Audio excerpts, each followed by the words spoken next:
मोहान का man eater. Writer Jim Corbett. हमारे गर्मियों के घर से 18 मील दूर हिमालय में एक लंबी पर्वत श्रृंखला पूर्व और पश्चिम में जाती है। इसकी ऊंचाई 9,000 फीट है। इस पर्वत श्रेणी की ऊपरी सतह के पूर्वी अंतिम छोर पे अत्यंत समृद्ध और आकर्षक ओट्स की घास उगी हुई है। ओट्स वाली यह पहाड़ियां ढालू सतह पर सीधी खड़ी चट्टानों के रूप में नीचे उतर के कोसी नदी तक जाती है। एक दिन गांव से लड़कियों और स्त्रियों का एक समूह घास काटने आया। अचानक एक टाइगर उनके बीच आ गया। भगदड़ में एक वृद्धा के पैर उखड़ गए और वो लुढ़कती हुई ढलान से नीचे गिर गई। टाइगर उसकी चीख पुकार से परेशान होकर जैसे अचानक आया था वैसे ही रहस्यमय ढंग से गायब हो गया। जब स्त्रियां भयमुक्त हुई और फिर से इकट्ठी हुई और पर्वत से नीचे झांका, चट्टान से बाहर निकली हुई एक शिला पे वृद्धा पड़ी हुई थी। उसने कहा कि वह बुरी तरह से घायल है। बाद में पता चला कि उसकी एक टांग और कई पसलियां टूट गई थी। वह हिल नहीं पा रही थी। वृद्धा को कैसे बचाया जाए इस बात पे बहुत तरह से विचार किया गया। अंत में निष्कर्ष यह निकला कि यह काम आदमियों के बस का है। उन स्त्रियों में से कोई भी वृद्धा के पास रुकने को तैयार नहीं थी। उन्होंने वृद्धा को बताया कि वे सब गांव जाके मदद मांगेगी। उसने सबसे बहुत प्रार्थना की कि उसे अकेली छोड़ के न जाए। खैर, उसकी प्रार्थना पे एक 16 साल की लड़की ने रुकने के लिए हामी भर दी। शेष सारी लड़कियां स्त्रियां गांव की ओर चली गई। लड़की दाईं ओर मुड़ के नीचे के ढीले के बीच में बनी दरार पे पैर रखकर एक तंग शिला की ओर चली गई। वह तंग शिला पर्वत से थोड़ा ही आगे तक जाती थी जहां वह औरत लेटी हुई थी। उसे यह डर था कि जरा सा हिलने पे वह कई सौ फीट नीचे जा पड़ेगी। उसने से लड़की से कहा कि उसे शिला के छोटे से गड्ढे में सरका दे। लड़की ने कठिन लगने वाले इस काम को कर दिया। इस जगह पे केवल एक ही व्यक्ति के लिए जगह थी। लड़की वृद्धा की ओर मुंह करके आलती पालती मार के बैठ गई। इस मुद्रा में केवल भारत के लोग ही बैठ पाते हैं। गांव वहां से 4 मील दूर था। ये दोनों सोच रही थी उनकी साथी कितने समय में गांव पहुंचेगी और कितनी देर में पूरी बात गांव वालों को बताएगी। इस समय गांव के लोग मिलेंगे क्या? बचाव दल इनके पास कब तक पहुंचेगा? वे दोनों फुसफुसा कर बात कर रही थी। डर था कि बाघ कहीं आसपास हो तो सुन न ले और अचानक हमला न कर दे। तभी बूढ़ी औरत के मुंह से एक चीख निकली। लड़की ने उसके मुंह पर खौफ का भाव देखा। लड़की ने उस दिशा में देखा। बाघ पहाड़ की एक छोटी सी गुफा से निकल रहा था और उनकी ओर बढ़ रहा था। हम में से कुछ लोगों ने ऐसा दुस्वप्न देखा होगा जब कोई भयानक विराट पशु हमें मारने के लिए हमारी ओर बढ़ रहा हो और हमारी आवाज और शरीर जड़ हो गया हो। शरीर का पोर पोर पसीने पसीने हो गया हो। हम एक चीख के साथ जाग जाएं और ईश्वर को धन्यवाद दें कि यह तो केवल एक सपना था। यहाँ ऐसा कोई बुरा सपना नहीं था जिससे वह अभागी किशोरी जागी हो। कठोर यथार्थ यह था कि चट्टान से बाहर की ओर निकली एक शिला के अंत में थोड़ा सा दबा हुआ हिस्सा जिसमें एक घायल वृद्धा लेटी हुई थी। एक किशोरी भय से जड़ होकर शिला के किनारे पर बैठी हुई थी। बाघ धीरे धीरे उसकी ओर बढ़ता हुआ। किसी भी ओर भागने की कल्पना करना भी रोंगटे खड़े कर देता है। मेरा एक मित्र मोती सिंह अपनी रोगी पुत्री को देखने गांव में आया हुआ था। जब स्त्रियां गांव में पहुंची तो वह भी रेस्क्यू पार्टी का नेतृत्व करते हुए ऊंची खड़ी चट्टान पर पहुंचा। नीचे झांका तो देखा कि स्त्री बेहोश पड़ी है और शिला के किनारे पे खून के धब्बे हैं। घायल स्त्री को गांव लाया गया। उसे होश आया तो उसने सारी कहानी सुनाई। मोती सिंह 18 मील चल के मेरे पास पहुंचा। वह 60 साल से ऊपर का था तो मैंने उसे आराम करने को कहा, लेकिन उसने मना कर दिया। हम दोनों खोजबीन करने के लिए चल पड़े। 24 घंटे बीत चुके थे और मैं कुछ भी नहीं कर सकता था। टाइगर ने उस लड़की की कुछ हड्डियों और खून से सने कपड़ों के अलावा कुछ भी नहीं छोड़ा था। यह किशोरी पहली मानव थी जिसे इस टाइगर ने मारा था।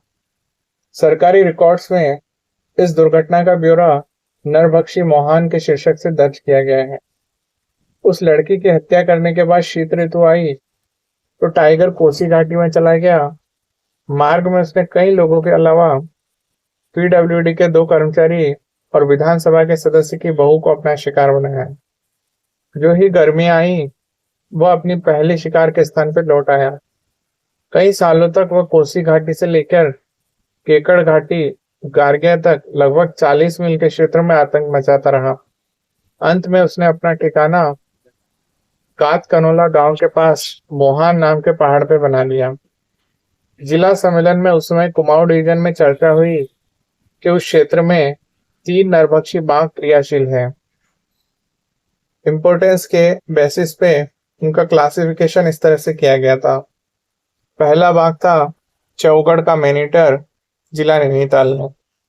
दूसरा था मोहान मैनीटर, जिला अल्मोड़ा में। और तीसरा था कांदा मैनीटर, जिला गढ़वाल में। चौगढ़ के बाघ को मैंने मार दिया था। उसके बाद अल्मोड़ा के डिप्टी कमिश्नर बेंच ने मुझे मेरे वादे की याद दिलाई। कहा कि अभी तो वादे का एक भाग ही पूरा हुआ है। मोहान मैनीटर अगला टारगेट है। वह इस समय बहुत सक्रिय है। दिन प्रतिदिन वह वहां के लोगों के लिए खतरा बनता जा रहा है। पिछले सप्ताह ही उसने कार कनोला गांव के 3 निवासियों को मार डाला। बेंच ने इसी गांव में मुझे जाने को कहा। जब मैं चौगढ़ के बाघ के संदर्भ में व्यस्त था, तब बेंच ने कुछ खिलाड़ियों को कार्त कनोला भेजा था, परंतु वे बाघ को खोज नहीं पाए और वे रानीखेत में अपने डिपो में लौट गए। बेंच ने मुझे संदेश भेजा कि अब मुझे इस गांव में जाना चाहिए। उसने सावधानी बरतने को कहा, क्योंकि नरभक्षियों का शिकार करने वालों की नस नाड़ियां पतली हो जाती है और जब 2 पार्टियां एक ही स्थान पर काम कर रही हो तो दुर्घटना होने की संभावना भी बनी रहती है। मई की झुलसाने वाली गर्मी में एक दिन मैं अपने 2 सेवकों और 6 गढ़वालियों के साथ दोपहर 1 बजे रामनगर स्टेशन पर रेलगाड़ी से उतरा। वहां से कार्तक नौला की ओर 24 मील की पैदल यात्रा पे निकल पड़ा। पहला पहाड़ केवल 7 मील पे था। गार्गिया पहुंचते पहुंचते मुझे शाम हो गई थी। बेंच का पत्र पाकर मैं जल्दी में घर से निकला था। मैं गार्गिया के डाक बंगले में रुकने की अनुमति लेना भूल गया, इसलिए मैं बाहर खुले में ही सो गया। गार्गिया में कोसी नदी से काफी दूर कई सौ फीट ऊंचा एक पहाड़ है। जब मैं सोने की कोशिश कर रहा था, मैंने कुछ गिरने की आवाजें सुनी। मेरा अनुमान था कि पहाड़ के ऊपर से कुछ पत्थर नीचे चट्टानों पर गिरे हैं। कुछ समय पश्चात ये आवाजें मुझे चिंता में डालने लगी और मैं उठकर बैठ गया। चंद्रमा चमक रहा था। रोशनी इतनी तेज थी कि मैं सांप आदि से बच के चल सकता था। मैंने अपनी कैंप चारपाई को छोड़ा और पत्थर कहाँ से आए थे, आवाज किस चीज की थी, यह देखने निकल पड़ा। मैंने देखा कि वह आवाज मेंढकों की थी। सुना तो था कि मैंने दुनिया के भिन्न भिन्न भागों में भूमि, जल और पेड़ों पर रहने वाले मेंढकों की अजीब तरह की आवाजें निकालते हैं, परंतु गार्गिया के मेंढक मई के महीने में ऐसी आवाजें निकालते हैं, ये कभी नहीं सुना था। दूसरे दिन सुबह हम 12 मील चलकर मोहान गांव पहुंचे। तब तक काफी गर्मी हो गई थी। मेरे साथ आए लोग अपना खाना बनाने में रम गए और मेरे सेवक मेरा नाश्ता तैयार करने में। बंगले का चौकीदार, 2 जंगल के गार्ड और मोहान बाजार के बहुत सारे लोग नरभक्षी की कहानियां सुना के मेरा मनोरंजन करते रहे। सबसे ताजा कारनामा कोसी नदी के मछुआरे का था। जंगल के एक गार्ड ने गर्व से अपने को उस घटना का नायक बताया। उसने बड़ी स्पष्टता से बताया कि कैसे एक दिन मछुआरे का नदी के मोड़ पे मैनीटर से आमना सामना हुआ था। कैसे मछुआरे ने अपनी छड़ फेंककर गार्ड के कंधे से राइफल छीनी और जान बचाने के लिए सब भागे और बाघ बहुत तेज गति से हमारे पीछे भाग रहा था। मैंने पूछा, तुमने पीछे मुड़ के देखा? उसका उत्तर था, नहीं साहब, जो प्राण बचाने के लिए भाग रहा वो पीछे मुड़कर देख सकता है क्या? फिर उसने मछुआरे के बारे में बताया, कैसे वह घास में फिसल कर एक सोए हुए रीछ पर गिर गया था। उसके बाद सब और शोर और भगदड़ सी मच गई। कोई किसी दिशा में तो कोई किसी दिशा में भाग रहा था, यहाँ तक कि रीछ भी भाग गया। ऐसी परिस्थिति में मछुआरा रास्ते से भटक गया। बहुत देर के बाद उसे बंगले का रास्ता मिला। उसके आते ही गार्ड ने उसे बहुत खरी खरी सुनाई। उसने डांटते हुए कहा, तुम कैसे मेरी राइफल छीन के ले गए और मुझे खाली हाथ एक नरभक्षी और क्रुद्ध रीछ से निपटने के लिए अकेला छोड़ दिया। उसके बाद मछुआरा दूसरे दिन मोहन गांव से चला गया। इस किस्से को विराम देते हुए गार्ड ने बताया कि रीछ पर गिरने से मछुआरे की टांग पे चोट आई थी और फिर वहां रुकने का कोई लाभ नहीं था, क्योंकि कोसी नदी में पकड़ने के लिए कोई मछली नहीं थी। दोपहर तक हम लोग अपनी यात्रा के लिए तैयार हो गए थे। हमें विदा करने के लिए कुछ लोग बाहर खड़े थे। उन्होंने हमें सावधान रहने के लिए कहा। रास्ते में घना जंगल पड़ने वाला था और नरभक्षी से बचकर रहने की चेतावनी हमें दी गई। हम लोग 4000 फीट की चढ़ाई चढ़ के कार्तक नोला के लिए चल पड़े। हमारी प्रगति बहुत धीमी थी। कारण यह था कि मेरे आदमी बहुत भारी सामान ढोके चल रहे थे और रास्ता सीधी चढ़ाई वाली था। गर्मी बहुत ज्यादा थी। उस समय ऊपर के इलाकों में बसे गांवों में कुछ समय पूर्व किसी प्रकार की अशांति फैल गई थी। यहाँ तक कि नैनीताल से पुलिस को बुलाना अनिवार्य हो गया था। मुझे सुझाव दिया गया था कि अव्यवस्था के कारण हो सकता है मुझे जरूरत की चीजें मिलने में कठिनाई हो, इसलिए मैं अपने लिए और अपने साथियों के लिए खाने पीने का सामान लेकर ही जाऊं। मेरे साथियों के बोझ का कारण यह था। कई स्थानों पर रुक रुक कर हम लोग खेतों वाले क्षेत्रों में पहुंचे। दोपहर हो चुकी थी। अब नरपक्षी का कोई खतरा नहीं था, इसलिए मैं साथियों को छोड़ के आगे बढ़ गया। जंगल के गार्ड ने मुझे एक वन विभाग के निवास के बारे में बताया था। यह स्थान मोहान से भी दिखाई देता था।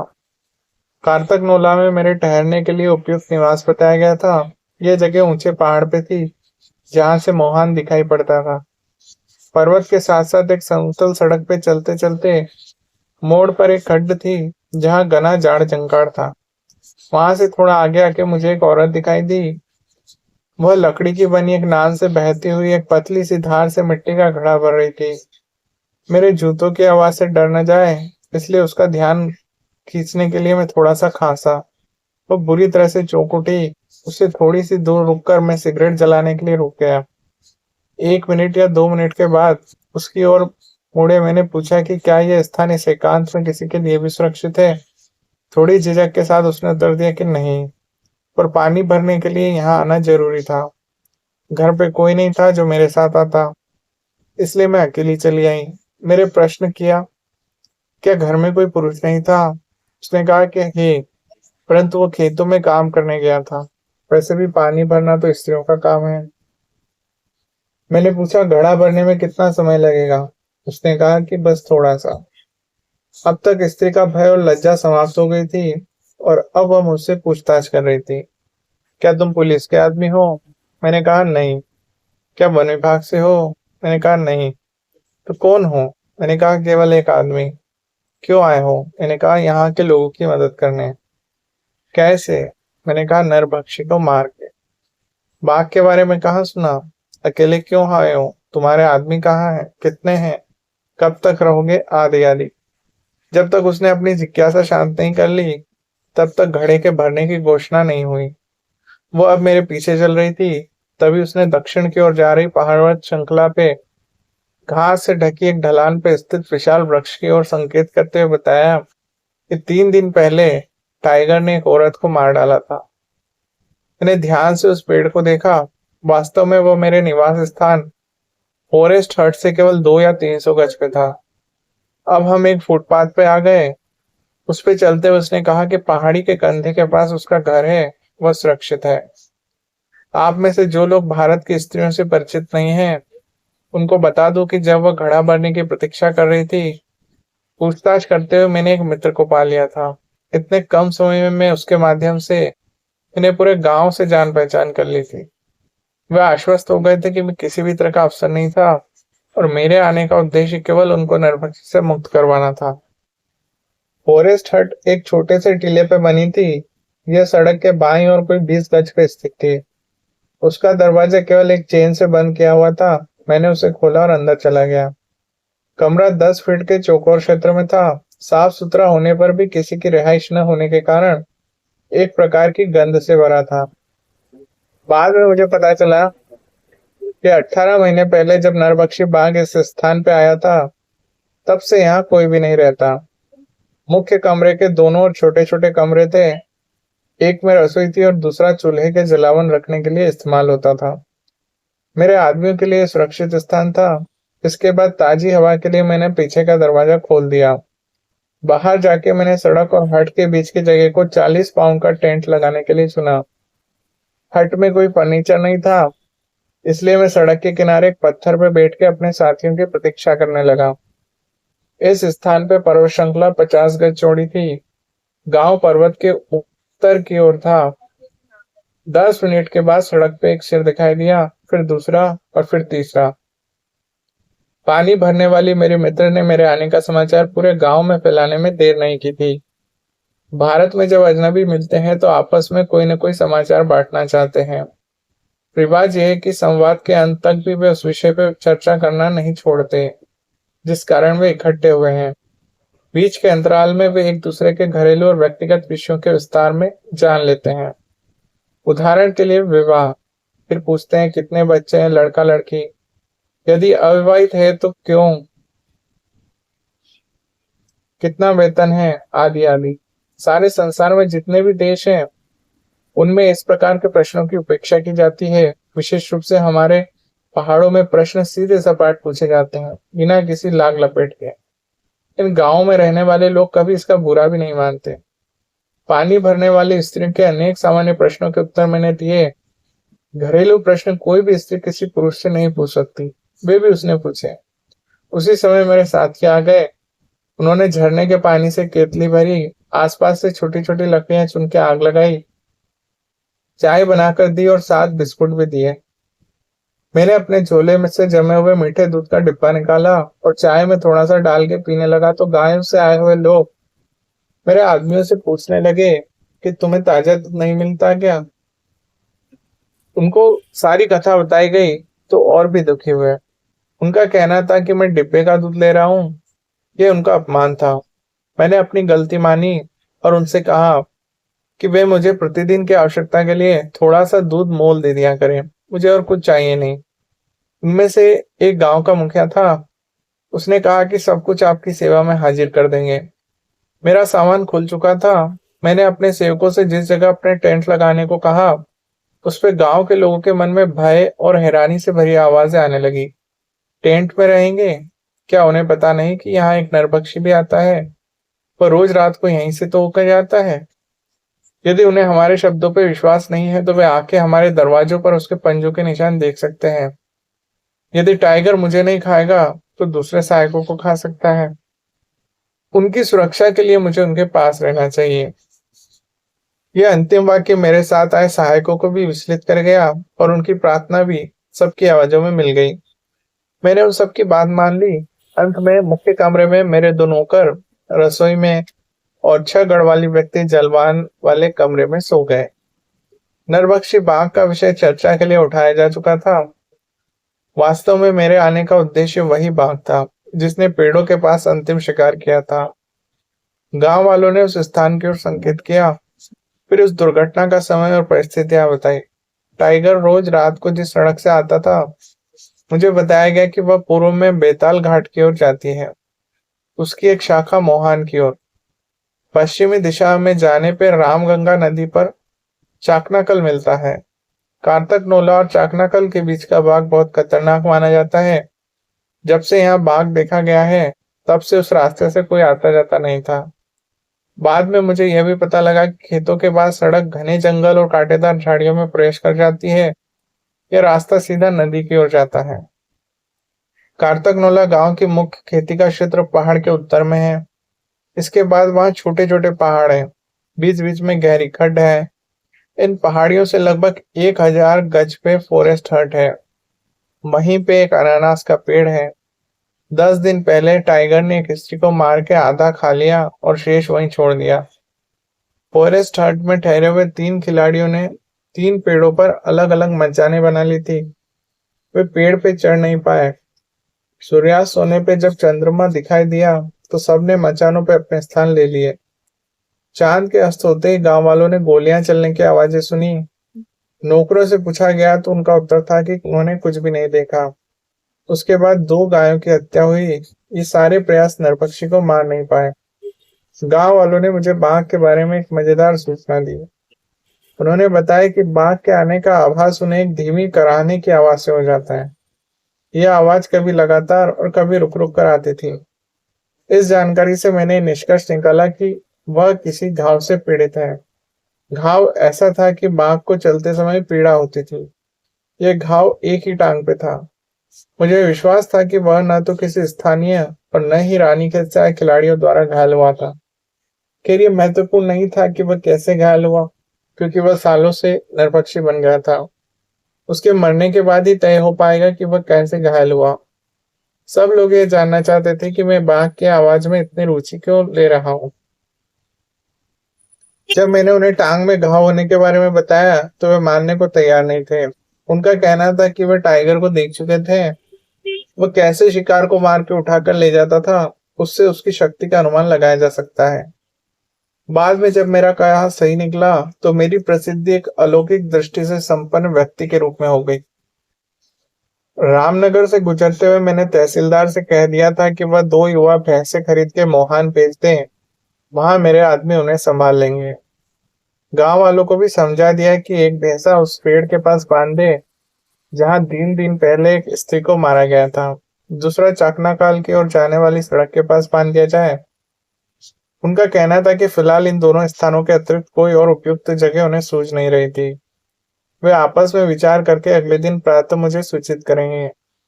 गांव के मुखिया ने वादा किया कि वे आसपास के गांवों में मेरे आने की खबर और उद्देश्य पहुंचा देंगे।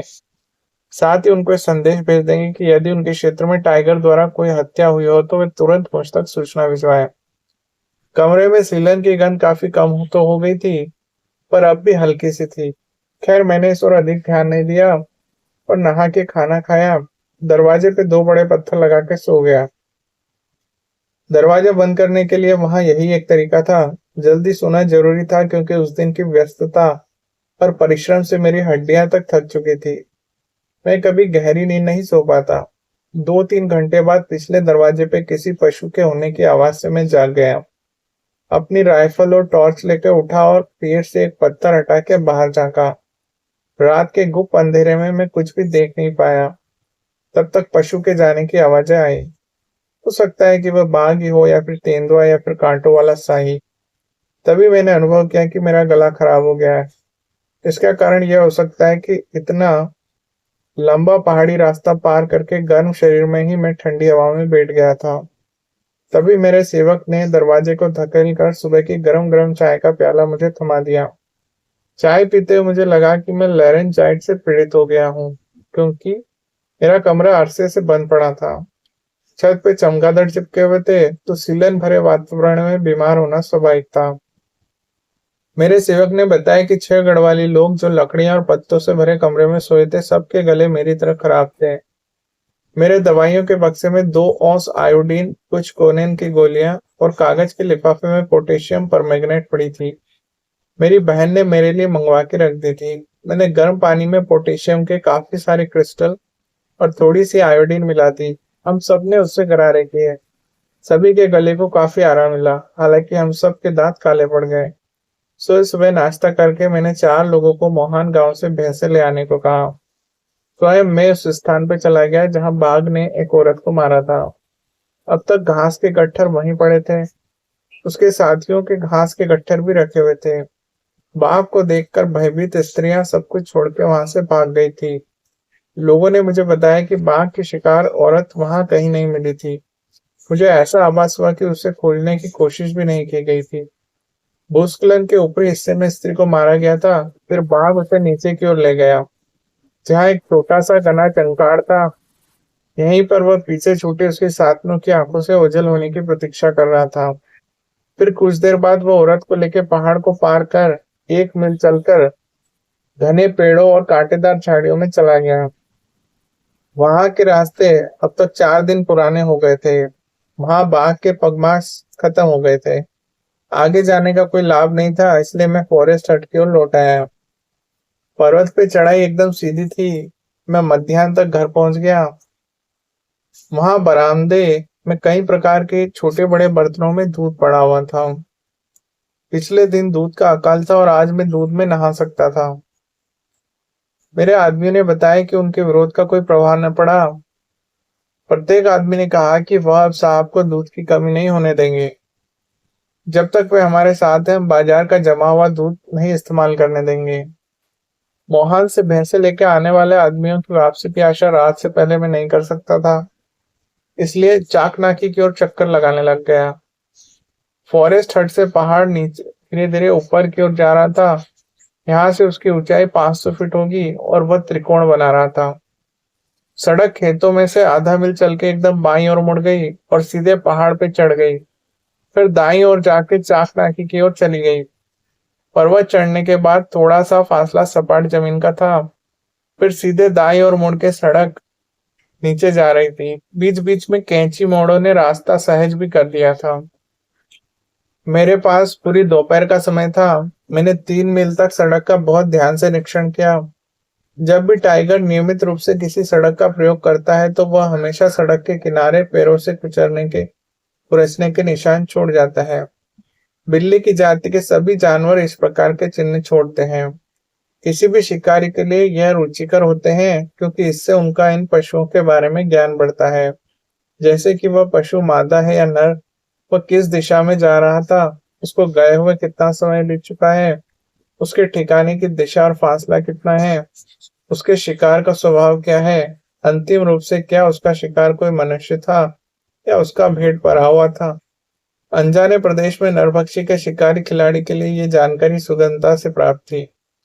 बाघ अपने पैरों के निशान सड़क पे छोड़ते हैं तो उनसे भी एक प्रकार का निष्कर्ष निकाला जाता है।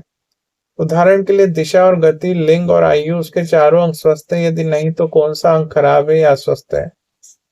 जिस सड़क पर मैं गया था वह काफी समय से प्रयोग में नहीं थी, इसलिए वहां छोटी छोटी सख्त घास उगी हुई थी। एक दो स्थानों पर हल्की सीलन से भरी जमीन के अतिरिक्त वह सड़क पैरों के निशान को देखने के लिए अच्छा माध्यम नहीं था। यहाँ से सड़क पहाड़ पर गई थी। इसके ठीक नीचे एक हरे पानी वाला ठहरा हुआ तालाब था जिससे सांभर पानी पीने आते थे। यहाँ से सड़क खेती वाले इलाकों को छोड़ के बाएं ओर मुड़ती थी। वहां मुझे खुरचने के निशान दिखाई दिए। वे 3 दिन पुराने थे। 200 गज आगे जाकर सड़क चट्टान पे जा रही थी। यह चट्टान 10 फीट ऊंची थी। उसके शिखर पे 2-3 फीट चौड़ी सपाट जमीन थी। वह गांव की ओर से जाते हुए सड़क से दिखती थी। पहाड़ पर मुझे खुरचे हुए चिन्ह दिखाई दिए, परंतु कोई पैरों के निशान नहीं मिले जब तक मैं कैंची मोड़ पे नहीं पहुंचा। वहीं मोड़ पे बाघ के पैरों के निशान थे। वहीं से उसने नरम जमीन पे छलांग लगाई थी। निशान 1 दिन पुराने थे। बाघ नर था और बूढ़ा तथा बड़े आकार का था। जब भी कोई व्यक्ति किसी ऐसे क्षेत्र में जाता है जहाँ नरभक्षी क्रियाशील होता है तो प्रगति धीमी पड़ जाती है। व्यक्ति के मार्ग में कोई बाधा, चाहे वह वृक्ष हो, झाड़ी हो, ऊंची नीची जमीन हो, कुछ भी जो मृत्यु को छिपा सकती हो, तो बेहद चेतन रहना पड़ता है। इसके साथ ही यदि हवा न चल रही हो तो निरंतर सचेत रहना पड़ता है, विशेष रूप से पीछे और आसपास। फिर वो मई का महीना था और 4000 से 5000 फीट पे ऑर्किड के फूलों की समता और सौंदर्य अपने चरम पर था। मैंने इतनी भिन्नता वाले फूल एक साथ कभी नहीं देखे थे। प्रत्येक छोटा बड़ा पेड़ अपना श्रृंगार किया हुआ था। ध्यान बंटने के पूरे आसार थे। यहीं पे मैंने सबसे पहले एक पक्षी देखा था जिसे बाद में बॉम्बे नेचुरल सोसाइटी के एक अधिकारी ने मुझे बताया कि वो माउंटेन एक मार्टिन है जिसकी यूनिफॉर्म रॉक के रंग की होती है और उसकी छाती पे गुलाबी रंग का पुट होता है। वह रोजी पास्टर से थोड़ा छोटा रहता है। इन पक्षियों के छोटे बच्चे साथ रहते हैं। वे किसी ऊंचे पेड़ की सूखी टहनी पे एक पंक्ति में बैठे मिलते हैं। उनके माता पिता लगातार 200 या 300 गज तक उड़कर कीड़े पकड़ के लाते हैं। उनकी उड़ने की गति आश्चर्यजनक होती है। मुझे पूरा विश्वास है कि उत्तर भारत में उड़ने वाले पक्षी, जिनमें शीत ऋतु के अतिथि तिब्बती अबाबिल भी शामिल हैं, इनके आसपास ये मार्टिन गोल गोल घूमती न हो। एक और बात इन पक्षियों के बारे में बड़ी मजेदार है, वह है उनकी दृष्टि। कभी कभी वे सीधी पंक्ति में कई 100 गज उड़ते हैं और फिर मुड़कर वापस आते हैं। जिस तीव्र गति से वह उड़ते हैं और फिर वापस आते हैं उससे कीड़ों को पकड़ना संभव नहीं। फिर भी हर बार उनके मुंह में एक कीड़ा होता है जिसे वह खुले हुए मुंह में धकेल देते हैं। मुझे लगता है कि वे इतनी ऊंचाई से कीड़े देख सकते हैं। कोई मनुष्य नहीं देख सकता, दूरबीन से भी नहीं। अपनी गर्दन को बचाते हुए, पगडंडियों पर नजर रखते हुए, प्रकृति के सौंदर्य का आनंद उठाते हुए, जंगली आवाजों को सुनते हुए मैं चला जा रहा था। पहाड़ की ढलान पर एक सांबर मोहान की ओर भागता हुआ जंगल के दूसरे पशुओं, काकर, लंगूर आदि को चेता रहा था कि तेंदुआ उस क्षेत्र में उपस्थित है। समय तेजी से बीत रहा था। मैंने देखा कि मैं ढलते हुए सूर्य के सामने आगे को निकली चट्टान पे हूँ। ये इलाका सबसे अधिक खतरनाक है। चट्टान के ऊपर घास पे बाघ लेटा हुआ था। सड़क पे आता जाता कोई भी जीव उसकी दया पर निर्भर था। बहुत ही खतरनाक स्थान। वह सदा याद रहेगा। मैं फॉरेस्ट हट पे पहुंचा तो भैंसे आ चुके थे, परंतु शाम हो चुकी थी और उनका किसी भी प्रकार से उपयोग नहीं किया जा सकता था। मेरे सेवकों ने सारा दिन हट में आग जलाकर रखी थी। वहां मीठी और साफ हवा थी। फिर भी मैं उस बंद कमरे में दोबारा सोने का खतरा मोल नहीं ले सकता था। मैंने अपने सहायकों को निर्देश दिया कि वह कांटेदार झाड़ियों के 2 टुकड़े करके दरवाजे पर मजबूती से लगा दें। उस रात पिछले द्वार पे कोई गतिविधि नहीं हुई। अच्छी नींद सोने के बाद मैं प्रातः जागा तो मेरा गला काफी ठीक था। सुबह का बहुत सारा समय मैंने गांव वालों से नरभक्षियों की कहानियां सुनने में बिताया। कितनी बार उसे मारने के असफल प्रयास किए गए। दोपहर का खाना खाने के बाद मैंने एक भैंस को छोटी पहाड़ी के पास बांधा, जहां से बाघ उस स्त्री को उठा के ले गया था। दूसरे को कैंची मोड़ के पास बांधा, जहां मैंने बाघ के पैरों के निशान देखे थे। अगले दिन सवेरे दोनों भैंसे आराम से सोए हुए थे। पिछले दिन मैंने उनके लिए ढेरों घास मंगवाई थी और उनका पेट भरा हुआ था। मैंने दोनों पशुओं के गले में घंटियां बांध दी थी, पर उनकी किसी भी प्रकार की ध्वनि न आने पर मुझे निराशा हुई। उस शाम मैंने कैंची मोड़ से भैंसे को खोल के पहाड़ तक आई हुई सड़क के पास तालाब के किनारे बांध दिया। सामान्य रूप से बाघ को शूट करने के लिए 2 विधियों का प्रयोग किया जाता है। पहली है बैठने का स्थान निश्चित करना, दूसरी आसपास की कटीली झाड़ियों को काटना। दोनों ही तरीकों में प्रलोभन के रूप में भैंसों का प्रयोग किया जाता है। शाम को भैंसे को एक मजबूत रस्से से बांध दिया जाता है। वह उस रस्से को खोल नहीं पाता, परंतु बाघ तोड़ सकता है। उसे मचान के पास बांधा जा सकता है। उसके बाद मचान के आसपास यदि झाड़ियों से ढकी हुई कोई ऐसी जगह हो जिसमें बाघ अपने शिकार के साथ छिप सके, उस स्थान को साफ करना जरूरी होता है। इस समय इनमें से कोई भी उपाय लागू नहीं हो रहा था। मेरा गला काफी ठीक होने पर अब भी दुख रहा था। मैं अधिक देर तक बिना खांसे रह नहीं सकता था। आसपास का क्षेत्र घने जंगल से युक्त था। उसको तोड़ना व्यर्थ था, इसलिए मैंने बाघ का पीछा करने का निश्चय किया। भैंसों को मोटे मजबूत रस्से से मजबूत पेड़ के साथ जंगल में 24 घंटे के लिए बांध दिया। अब मैं रोज सुबह जब शूट करने लायक रोशनी होती तो भैंसों के आसपास रहता। शाम को भी यही प्रक्रिया दोहराता। अब मैंने बाघ को मारने का इरादा कर लिया, चाहे वह नरभक्षी हो या न हो। दिन में मैं नजदीक के गांव में किसी दुर्घटना की प्रतीक्षा करता रहा, गले को आराम देता। मेरे 6 गढ़वाली साथी भैंसों को खिलाते पिलाते। चौथी शाम को जब मैं घर लौट रहा था, रास्ते में भैंसे से मिलकर एक मोड़ पे आया। वहां एक चट्टान बाहर को निकली हुई थी। उससे कोई 30 गज पहले मुझे एक खतरे का अनुभव हुआ। जब से मैं यहाँ आया था ऐसा पहली बार हुआ। चट्टान के ऊपर मेरे लिए खतरा मंडरा रहा था। 5 मिनट में एकदम स्थिर खड़ा रहा, पर किसी प्रकार की कोई हिलडुल नहीं हुई। इतने पास से तो मैं पलक झपकने की आवाज तक सुन सकता था। मैं आगे बढ़ा, फिर से कुछ देर स्थिर खड़ा रहा। मैंने किसी भी प्रकार की हलचल नहीं सुनी। फिर भी मैं आश्वस्त नहीं था। चट्टान के ऊपर कुछ तो है। प्रश्न यह था कि अब मुझे क्या करना चाहिए। मैं पहले बता चुका हूं कि पहाड़ एकदम सीधा था। बहुत सी चट्टानें बाहर को निकली हुई थी। उन पे लंबी घास, पेड़ और कांटेदार झाड़ियां थी। परिस्थिति ठीक नहीं थी। यदि शाम न हो गई होती तो मैं चक्कर काट के शूट करने के लिए कोई जगह ढूंढ लेता। दिन का प्रकाश आधे घंटे का ही बचा था और 1 मील और चलना शेष था। ऐसे समय में सड़क छोड़ना पागलपन होता, इसलिए मैंने राइफल का सुरक्षा बटन खिसका दिया तथा उसे कंधे पे रख दिया और चट्टान के पास से गुजरने लगा। यहाँ की सड़क 8 फीट चौड़ी थी। सड़क के किनारे किनारे में केकड़े की तरह चलने लगा। एक एक कदम रखकर फिर शरीर का भार डालकर चलता रहा। प्रगति बहुत धीमी और कठिन थी। मैं आगे को बढ़ी हुई चट्टान पे पहुंच के आगे जाने लगा। मेरी आशा यह थी कि बाघ जहां भी है वहीं रहे, जब तक कि मैं चट्टान के ऊपर की सपाट जमीन तक न पहुंच जाऊं। हो सकता है वहां से वह मुझे दिख जाए। बाघ मुझे पकड़ नहीं पाए क्योंकि मैं निरंतर सतर्क था, इसलिए वह भी बहुत चौकन्ना था। मैंने चट्टान को पार कर लिया तो मुझे ऊपर से हल्की गुर्राहट की आवाज सुनाई दी। फिर एक काकर भौंकता हुआ दाहिने हाथ को गया। उसके बाद सांबर तिकोनी पहाड़ी से चिल्लाता हुआ गया। बाघ तो आज बच गया, पर देखा जाए तो मैं भी, इसलिए पश्चाताप की कोई बात नहीं। सांबर ने जहां बाघ के होने का संकेत किया था, मुझे आशा थी कि वहां वह भैंसे के गले की घंटी की आवाज सुन लेगा। जब मैं खेतों वाले क्षेत्रों में पहुंचा तो वहां कुछ लोग मेरी प्रतीक्षा कर रहे थे। उन्होंने काकड़ और सांबर की आवाजें सुनी थी। वे लोग बहुत निराश थे कि मैंने बाघ को देखा ही नहीं। फिर वे खुश हो गए जब मैंने बताया कि मुझे कल के लिए बहुत ही आशाएं हैं। रात को आंधी आई और उसके बाद मूसलाधार बारिश। मेरी परेशानी बढ़ाने के लिए पता चला कि घर की छत टपक रही थी। खैर, मुझे थोड़ी सी सूखी जगह मिल गई और मैंने अपनी चारपाई खिसका के वहीं बिछा दी और सुबह तक सोया रहा। जागने पे देखा कि आकाश निर्मल हो गया था।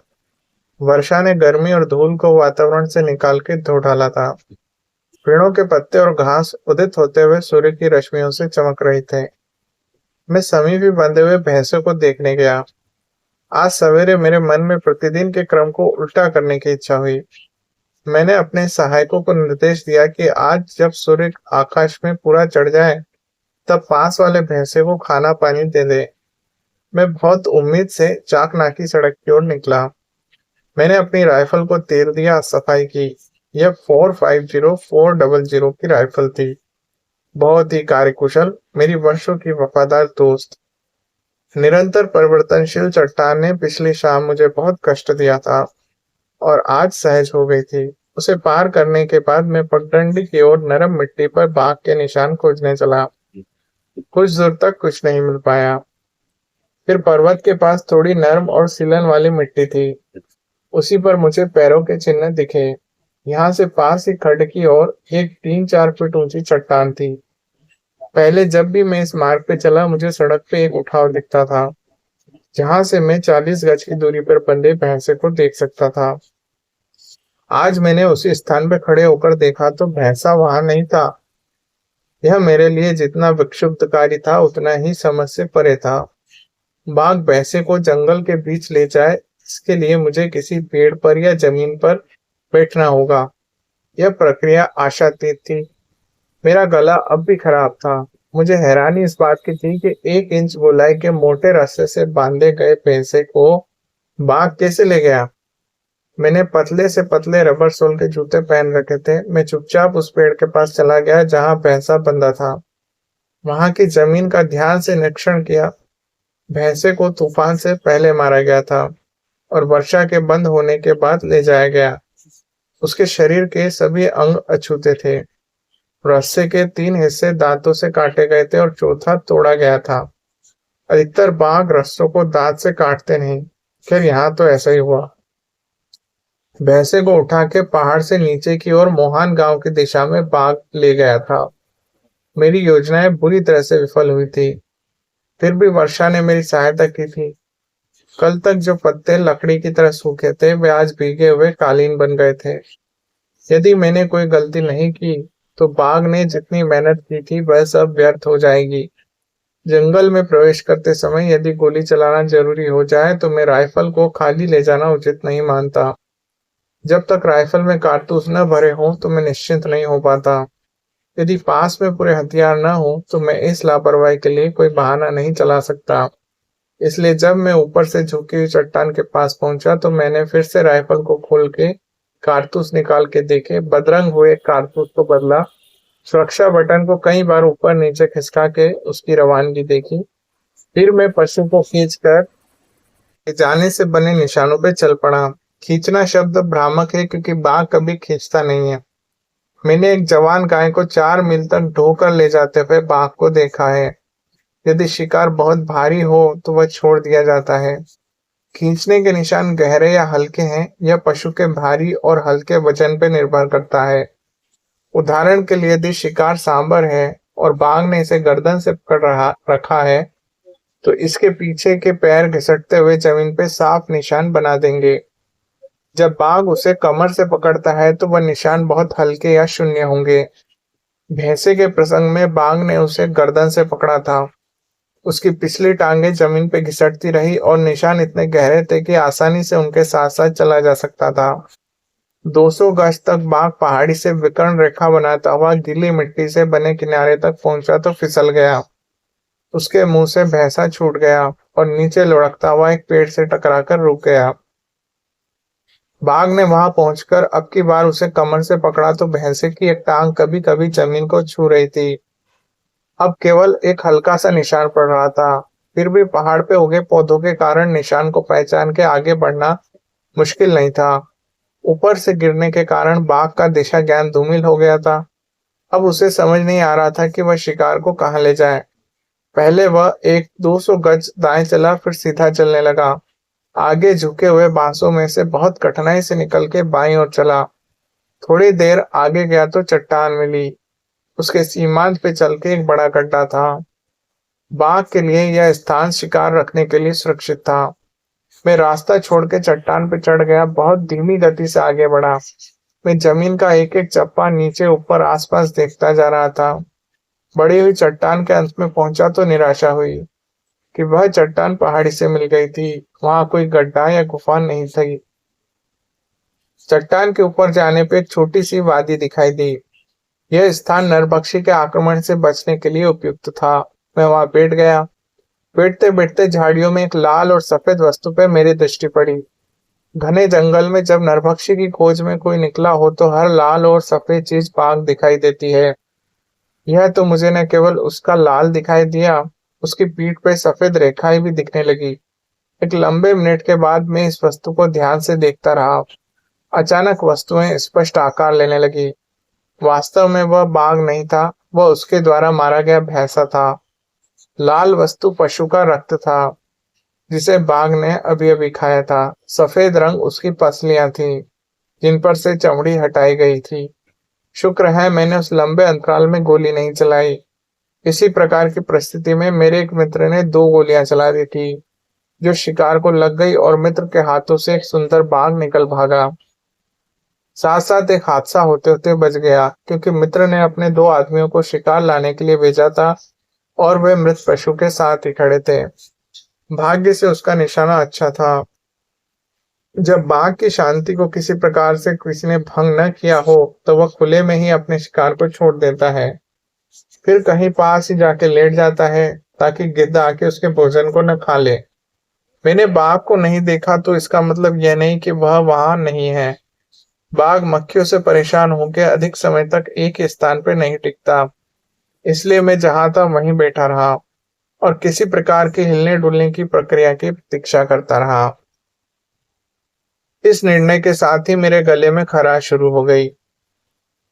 मेरा गला अभी तक पूरी तरह से ठीक नहीं हुआ था। गले में खराश बढ़ती जा रही थी। अब खांसी रोकना कठिन हो रहा था।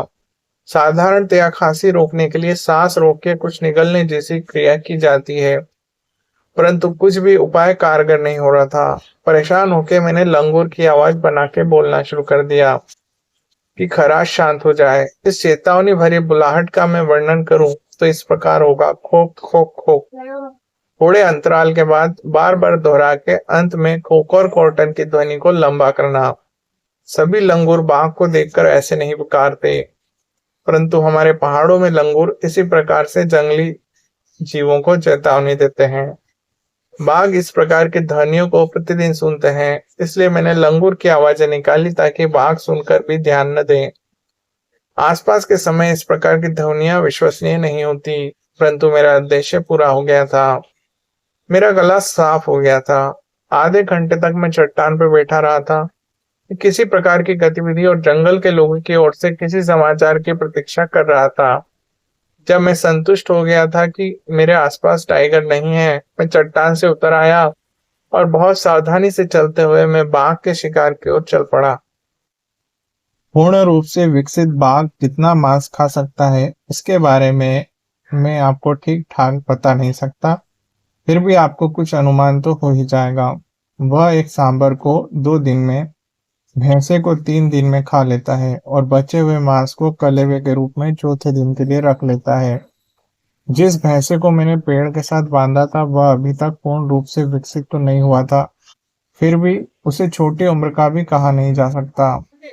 बाघ ने उसका आधा भाग तो खा ही डाला था। निश्चित रूप से इतना भोजन खाकर वह अधिक दूर नहीं गया होगा। वहां की जमीन अभी तक गीली थी, वह अगले 2 घंटे तक सूखनी मुश्किल थी।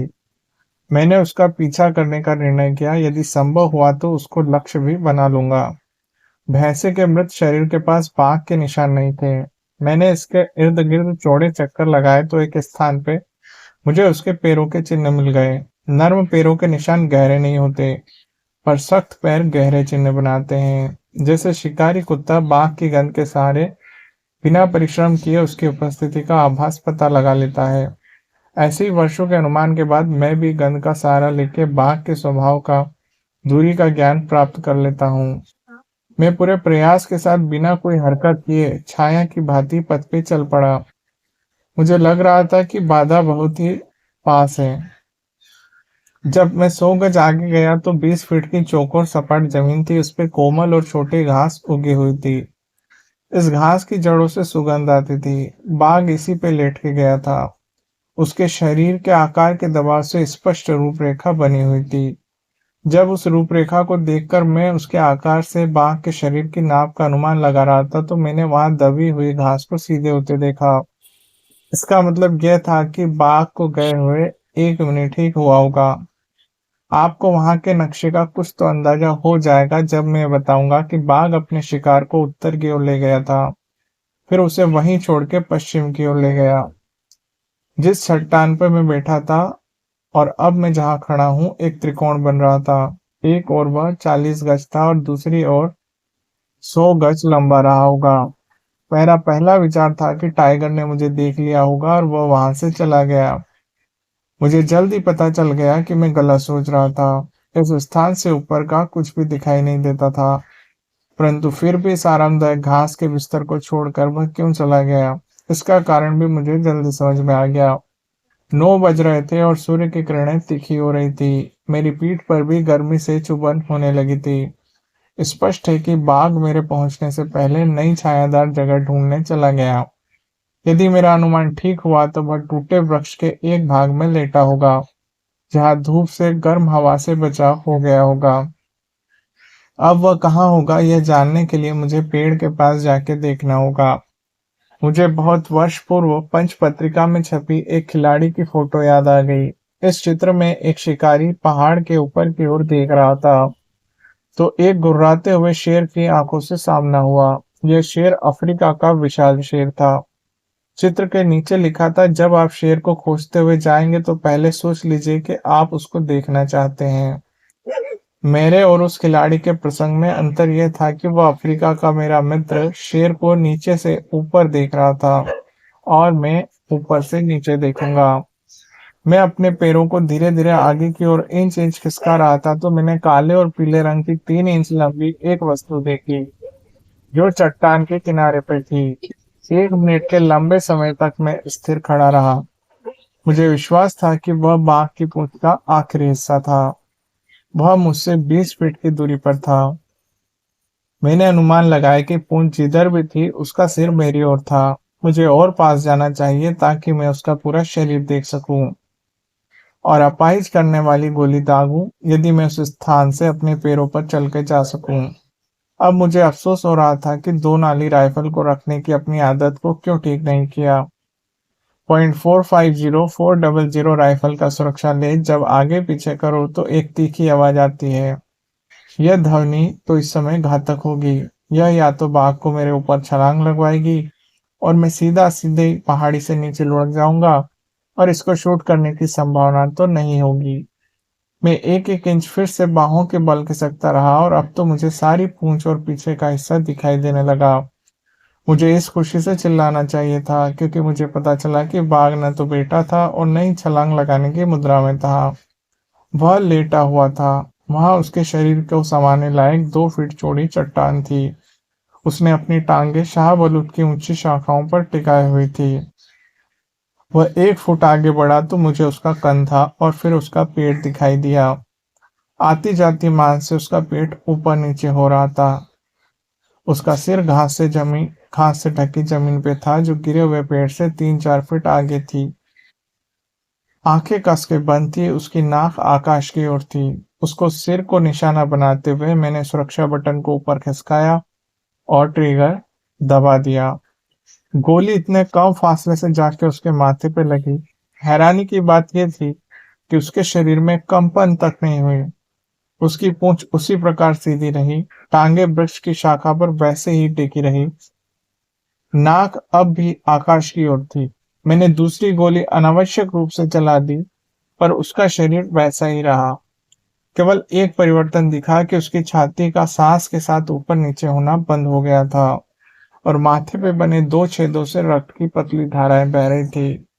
दूसरों के बारे में मैं नहीं जानता, परंतु बाघ के इतने पास होने पे मेरी सांस आनी बंद हो गई थी। हो सकता है कि इसका कारण भय हो, या फिर उत्तेजना, अथवा थोड़े से आराम की आवश्यकता। मैं गिरे हुए पेड़ पे बैठ गया। जब से गला खराब था, तब से मैंने एक भी सिगरेट नहीं पिया था। तो मैंने एक सिगरेट जला ली और अपने विचारों को विचरने की छूट दे दी। कोई भी काम पूरा कर लेने पे संतोष होता है, और यह काम भी अपवाद नहीं था। वहां पे मेरी उपस्थिति का कारण नरभक्षी को नष्ट करना था। जब से मैंने सड़क छोड़ी, तब से लेके घोड़ा दबाने तक के बीच लंगूर की आवाज निकालने, बाघ को ढूंढने के सहित सभी काम बाधा रहित पूरे होते गए। यही संतुष्टि का कारण था। मैं सोचता हूँ ऐसा ही संतोष एक लेखक को मिलता होगा जब वह कथा को परत दर परत खोलता हुआ अपने इच्छित मुकाम पर पहुंचा देता है। मेरे प्रसंग में अंत संतोषजनक नहीं रहा, क्योंकि मैंने एक ऐसे पशु को मारा था जो मुझसे 5 फीट दूर था और सोया हुआ था। मेरी व्यक्तिगत भावनाओं में किसी दूसरे को रुचि होगी यह आवश्यक नहीं। मुझे लगता है कि संभवतः आप भी सोच रहे होंगे कि यह क्रिकेट नहीं, तो मैं वे तर्क दूंगा जो मैंने अपने को तसल्ली देने के लिए सोचे थे। आशा है वे कुछ कारगर होंगे। बाघ नरभक्षी था जिसका मरना जीवित रहने से बेहतर था। इसलिए बाघ सोया था या नहीं, उसे मारने से कोई फर्क नहीं पड़ता। यदि उसे सांस लेते देखने पर मैं वहां से चला जाता, तो नैतिक रूप से उसके द्वारा मारे जाने वाले सभी लोगों की मौत के लिए मैं जिम्मेदार होता। आप कहेंगे कि यह सब बहुत अच्छे तर्क हैं जो मैंने किया उसको सही साबित करने के लिए, परंतु अफसोस इस बात का रहा कि मैंने सोए हुए पशु को जगाकर लड़ने का अवसर नहीं दिया। इसके कारण अनेक हो सकते हैं। उसको जगाकर मेरा परिणाम क्या होगा, इसका डर, या अकेला अवसर खोने का डर, या फिर दोनों का ही मिश्रण। टाइगर मर चुका था। यदि मेरी ट्रॉफी को वादी में गिरने और नष्ट होने से बचाना है, तो कम से कम समय में उसे शिला से उतारना होगा। मैंने अपनी राइफल को पेड़ की शाखा पर टिका दिया। फिलहाल उसकी आवश्यकता नहीं थी। मैं सड़क तक पहुंचा। खेतों के पास जाके मैंने अपने दोनों हाथों के कप जैसा बना के गांव के लोगों को बुलाने की आवाज निकाली। दूसरी बार कुकू की आवश्यकता नहीं पड़ी, क्योंकि मेरे आदमियों ने 2 गोलियां चलने की आवाज सुन ली थी। वे हट की तरफ भागे और अधिक से अधिक गांव के निवासियों को एकत्रित कर लिया। बहुत से लोग भागते हुए सड़क पे मुझसे मिले। मजबूत रस्से और कुल्हाड़े मिलने पर मैं अब उसको लेकर बाघ के पास पहुंचा। उसको बांध के ले जाने के लिए तैयार किया। बहुत हाथ उसे ले जाने के लिए तैयार हो गए। कुछ लोगों ने खींचा, कुछ ने उठाया और शिला से उतार के गिरे हुए पेड़ के ऊपर से होकर घास के प्लाट पर ले गए। यहाँ मैं उसकी खाल उतार देता, पर गांव वालों ने बहुत रिक्वेस्ट किया कि गांव की औरतें और बच्चे तथा दूसरे गांव के लोग अपनी आंखों से देखना चाहेंगे। टाइगर के डर से वे सब बरसों से डर आक्रांत रहे थे। उसको मरा हुआ देखकर अब वह निश्चिंत हो सकेंगे। टाइगर को घर तक पहुंचाने में रास्ते के कई पेड़ों को काटना पड़ रहा था। मैंने देखा कुछ लोग उसके शरीर पे हाथ फिरा रहे थे। मुझे मालूम था कि वे खुश हो रहे थे। उनकी बात सच निकली कि बाघ के शरीर पर या अंगों पे कोई घाव नहीं था। मैंने बाघ को एक घने छायादार पेड़ के नीचे रखवा दिया। गांव वालों को बता दिया कि 2 बजे तक ही वे उसे देख सकते हैं, उसके बाद नहीं। बहुत गर्मी थी और फिर उसकी चमड़ी और बाल चिपचिपे होकर चमड़ी को नष्ट कर देंगे। मैंने स्वयं टाइगर को पास से नहीं देखा था। 2 बजे जब मैंने उसे पीठ के बल लिटाया ताकि मैं चमड़ी को उतारने का काम शुरू कर सकूं, तो मेरी दृष्टि उसके आगे की एक टांग पे गई। तो देखा कि टांग के अंदर की ओर लगभग सारे बाल गायब हैं। इसके अतिरिक्त चमड़ी पर किसी नुकीली चीज से बने छोटे छोटे छेद दिखाई दिए, जिनमें से पीले रंग का द्रव्य निकल रहा था। मैंने इनकी ओर ध्यान न देकर टांग की चमड़ी उतारना छोड़ दिया। वह टांग दाईं से अधिक पतली हो गई थी।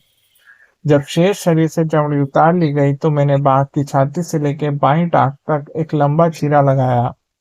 वहां का हिस्सा संक्रमित हो चुका था। पूरी टांग में मवाद भरा हुआ था। वहां से चमड़ी उतारकर मैंने मांस में से एक के बाद एक शाही के कांटे खींच के निकाले। सबसे बड़ा कांटा 5 इंच का था। उनकी संख्या 25 से 30 थी। पास खड़े लोगों ने मेरे हाथ से कांटे लपक कर ले लिए, स्मृति चिन्ह के रूप में। बाघ की छाती से पेट तक साबुन की झाग और पीले रंग के मवाद से भरा हुआ मांस था। इस अवस्था में चलते समय बेचारे जंगली पशु का कराहना लाजमी था। इसी कारण से वह निर्भक्षी बन गया था और बना रहा। स्याही के कांटे मांस में धंसे रहते हैं और कभी गलते नहीं। मैंने कई बाघों को मारने के बाद उनके शरीर से 200 के लगभग कांटे खींचकर निकाले होंगे। उनमें से बहुत सारे कांटे 9 इंच के भी थे और उनकी मोटाई एक पेंसिल जितनी थी। इनमें से अधिकतर सख्त मांसपेशियों में धंस जाते हैं, कुछ हड्डियों के बीच में, चमड़ी के भीतर प्रायः आधे टूट जाते हैं। निसंदेह बाघ शाही को भोजन के लिए मारते हैं।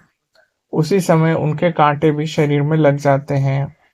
ऐसे में कुछ प्रश्न उठते हैं कि जिनके उत्तर मेरे पास नहीं है। बाघों की तीव्र बुद्धि, फुर्तीलापन प्रसिद्ध है, फिर भी वे इतने लापरवाह कैसे हो सकते हैं कि शाही के कांटों को अपने शरीर में धंसवा लेते हैं।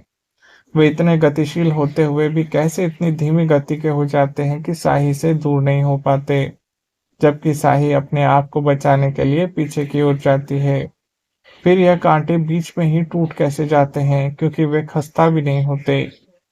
तेंदुए और बाघ का शाही के प्रति एक सा व्यवहार होता है, परंतु तेंदुआ कभी उसके कांटों को शरीर में धंसने नहीं देता। मैंने देखा है कि तेंदुए उसे सिर से पकड़ते हैं, पर बाघ सुरक्षात्मक तरीका क्यों नहीं अपनाते, यह मेरे लिए रहस्य बना रहेगा। अब तक मैंने कस्बे की सभा में चर्चित हुए 3 नरभक्षियों में से 2 की कहानी कह दी। अब कभी जब अवसर मिलेगा तो मैं तीसरे बाघ कांधा को मारने की बात सुनाऊंगा। तो ये थी कहानी मोहान मेनीटर की, जिसको मार के गांव वालों को आतंक से मुक्त करवाया जिम कॉर्बेट ने। कहानी कैसी लगी कमेंट बॉक्स में बताइए। चैनल को सब्सक्राइब करिए और लाइक करिए, शेयर करिए।